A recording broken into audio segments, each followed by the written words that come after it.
Well, good evening, good people. Mark Holmes here, and as always, I want to say thank you all for watching, commenting, subscribing, and being part of the Joe Boo Sports Report. Without you guys, as well as you ladies, you know that this literally does not work. Hope everybody's having a great day. I'm actually in my workshop here, and you see I've been painting on my cupola that I'm working on, and I finished, well, I got to go weed eat, but just finished cutting the grass here.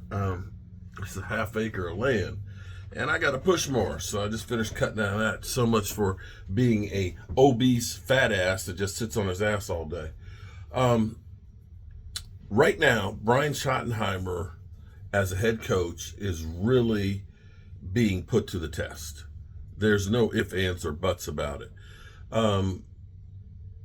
Having the schedule that they have, having Jerry Jones, having lost their best player to a trade 2 weeks before the season started, losing your best offensive weapon, and losing two starting offensive linemen. Oh, now one of your third best offensive weapon, or excuse me, receiver, you look like you're losing this week going forward, and maybe your best offensive lineman. That you're literally, as when you penciled in who your starting offensive line was, you got one of those guys at the moment. That's it. Tyler Guyton has a concussion. He may be okay. But Turpin now has a hurt foot. Tyler Smith, I can't remember what the injury is on there, but either way, it don't matter. He's not going to be good enough possibly to play. And you have the worst defense in the NFL. Now, you've done an incredible job as the offensive coordinator. And if we had a situation where Brian Schottenheimer was just the offensive coordinator, he'd be a hot candidate for everybody. Everybody would look and say, my God, look at that offense. He's a freaking genius. But, it's funny because one constant that's in there about, people used to talk about Kellen Moore was a boy genius and everything else. But I think having good players like Dak Prescott or Tony Romo in Jason Garrett's case can make you look like you're a lot better than maybe you are. Be that as it may, he has brought out a lot of things. I was asked this on Dan Salio's show about my thoughts on Brian Schottenheimer, and I'm saying, realizing, unlike Mike McCarthy, that Kayvon Turpin is a weapon to be used, and using him, oh my God.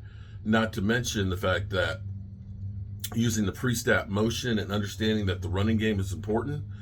Dak is playing out of his mind, but we recognizes that the more options you can have out there, the more success you'll have. And that's the polar opposite of what we were doing last year with Mike McCarthy. We had one target, CeeDee Lamb, and we didn't run the football. So I'm listening to, because I'm actually here in the shed, listening to Brian Schottenheimer's press conference. I started it, and he's going through the litany of injuries and the players that they're looking to bring off of IR. And it looks like Ceylon Carson and Jonathan Mingo are going to be the first two that they're going to start ramping up to actually get on the field. Let's listen in. See, this is kind of cool because the sun's going down right now, and it's the end of the day, and I'm trying to catch my breath before I go back out here and weed eat. And I can turn the television. Calvin Watkins, any of the guys who are nicked up might practice today. Do you know who they will be? Yeah, we've got a few guys banged up. When you play 70 minutes of football, you're going to have some guys banged around a little bit. Our guys are a little sore. We'll have a few guys out, but again, we'll see how the week goes, and there'll be a lot more to report with that later. So you guys on IR, will Josh Butler or Carson begin their practice windows today? We got two guys that we're going to open the window. It's going to be Jonathan Mingo and Kalen Carson. So it'll be exciting to get those guys out there and watch them move around a little bit and do what they love to do. Diggs didn't start that game. You said you're going to be hard on them. And we've also talked about Bland. He's only played 2 games. How do you evaluate those 2 guys right now, sort of a month into the season? I think it's early in the season. I think the decision with Trayvon was one that, like I talked about the other night, it was just, expect a lot from him and stay on him about his consistency. And I thought he played really well. I told you guys how proud I was of him. They're both doing really good things. But as a whole, as a football team, as a defense, as a football team, we're not doing enough to win. And so, but those guys are special players that we're very fortunate to have. Going on to the LLS Cowboys, Rebel, did he have a setback, or where is he in this process? No, I mean, I think when you look at it, Clarence, he's just going through the process. He's a young player, first time really dealing with something like this. It's just building up to get ready to play football. And a young player, you want to be smart with what you do with him. You don't want to throw him out there in the fire, but he's working his butt off every day to get back, and hopefully that's coming sooner than later. And I know the numbers say one thing, 40 points, and they scored on every position in the second half. Did your defense get better throughout the game? How would you look at it? Yeah, I think when you look at a game, I mean, the stats are the stats. You can paint stats into anything you want the stats to be painted into. But yeah, there was things that we did better. I really, like I mentioned, I thought the first down efficiency was really good. The play style is incredible. Our guys played really hard. I thought the two interior guys were great. Osa and Kenny. But yeah, I think again, it's just been too much up and down. But yes, there was good things that we did defensively. Brian, Todd Archer with ESPN. Last week was all about Micah's return here. How much is this week about your return to the Jets? a little different. Wasn't as big of a story when I left the Jets. But it'll be good. There's still some people in the organization I'm really close with. And, I like to think this way. I spent 6 years as the OC in New York. I think that's the longest tenured coordinator there since the early 70s. It can feel like dog years at times because they're such great fans.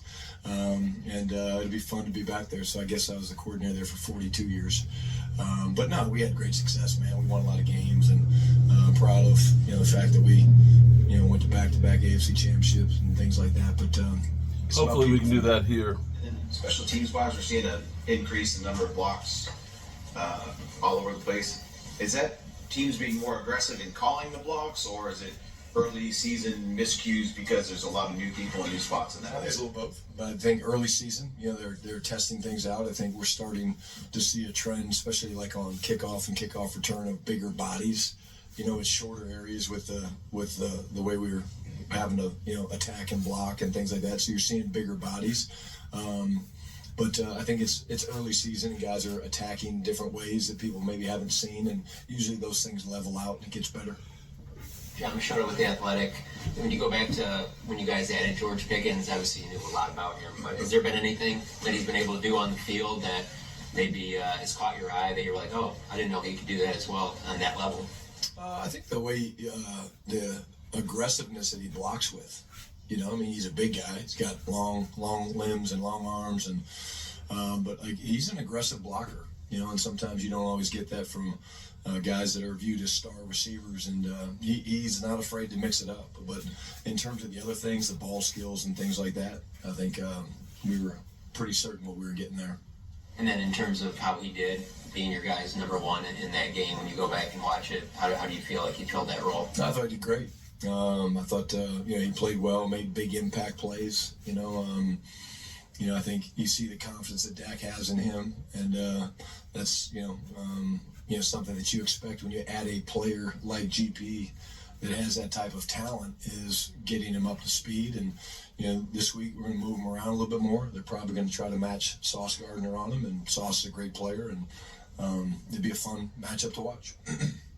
Harris, former Star Telegram. What was it about your experience with the Jets that you think really shaped you as a coach and helped prepare you for this opportunity? I think more than anything, Nick, it was just, it's my first time being a coordinator, and when you first sit in that chair, whether it's a head coach, coordinator, quarterback coach, position coach, whatever, you think you have all the answers. I remember sitting in San Diego, and Cam Cameron was our coordinator, and thinking, I would do it this way, or I'd do it that way. And then you get in that seat and you're sitting there, and something comes across your desk, you're like, damn, I don't know what I'm supposed to do right now. You're literally learning on the job. And, I think we had some growing pains, and we struggled through some times there, but we ended up, figuring it out and doing a great job with it. But I think that's my first exposure to leading people. I mean, coaching Brett Favre when you're 33 and he's 40, you better be good at what you do and be able to connect with people because, it's a unique age difference. And we had a lot of success together. And how are CD and Booker for you guys coming along? They're doing good. Everybody's progressing well. We'll see, how the week goes. But they're, again, one thing about our guys, man, they're all clamoring to try to get back, and they want to get back. They want to be a part of what we're building and what we're doing, and we'll see how the week goes. Tommy Arshdown, Cowboys.com. What kind of a unique challenge does Justin Fields present, and how much has Flus kind of gotten in your ear about the time they spent together in Chicago? Well, I think number one, he presents a number of problems just based on the skill set. The athleticism, the arm strength, arm talent, the ability to improvise. I mean, I know everybody saw the game last week, the long touchdown run he had on kind of a broken play scramble. But the good news for us is no one knows him around the league probably better than that, being with him for 2 years. And, it'll be a fun chess match, him versus Justin. Scott. We'll do one more question. Oh, I guess we need to be sorry. This is not to suggest you're old. Oh, I am. It's okay. You can suggest that. I am. You talked at times about career head coaching opportunities and those kinds of things. And now that you are here as a head coach, how do you look back on that sort of that younger time as a younger coach when you were with the Jets? How do you sort of put that in perspective? Again, I think, like I said, I learned a lot back then thinking that I had all the answers, and here I was, a hotshot 32-year-old coordinator that, after 1 year is getting head coaching opportunities. And, this is a very humbling business. And I think, you guys know me, I talk about being authentic and being humble and all that stuff. And I think as I look back on, there were some great memories and great experiences, but I never stopped learning.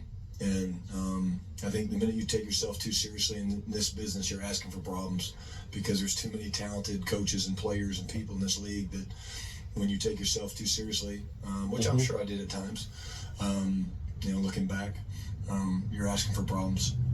You talked a little bit, Monty, about... We're going to go ahead and end it right there. But yeah, so, we will be getting some troops back. We'll see, CD's progressing. Tyler Booker's progressing. That's good news, but it's a revolving door, and it's not like something that nobody else has to deal with. Everybody's having to deal with the injuries and things, but this will be a big test again, how he can handle, missing more and more players, along with what do we do with this defense? We got to do better. Got to get this grass cut. The sun is going down for real. Yeah.